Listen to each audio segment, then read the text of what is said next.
हरे सुनारे से जरिया लगे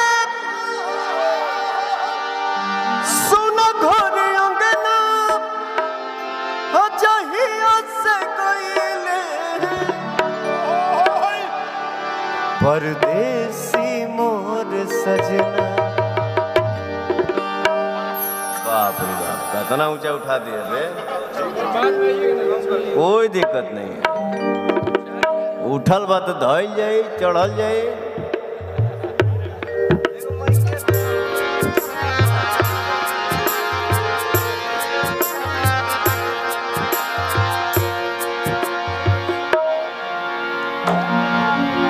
एक सांस में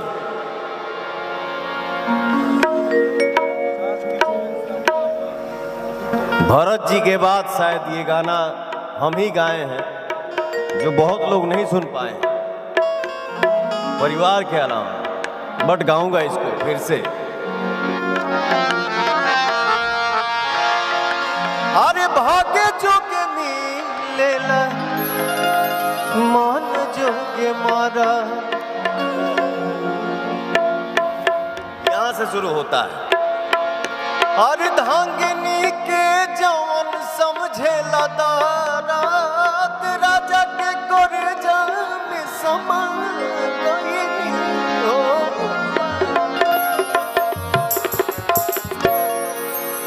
सोचले रही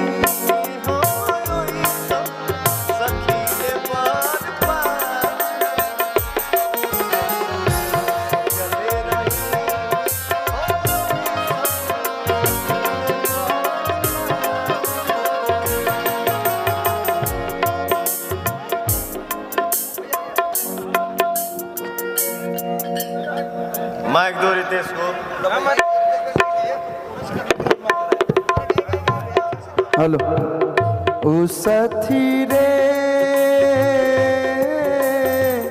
तेरे बिना भी क्या जीना,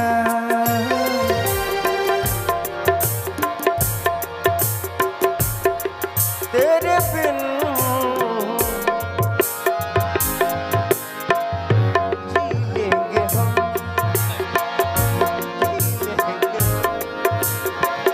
लेकिन भाव होता है। ओ साथी, ओ साथी, ओ साथी रे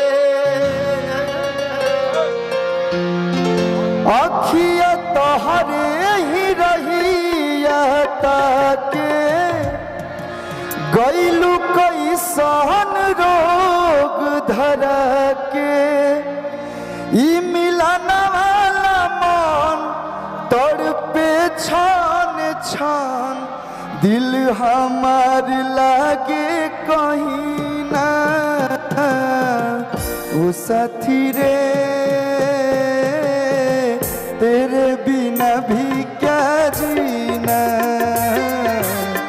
तेरे बिना भी क्या जीना।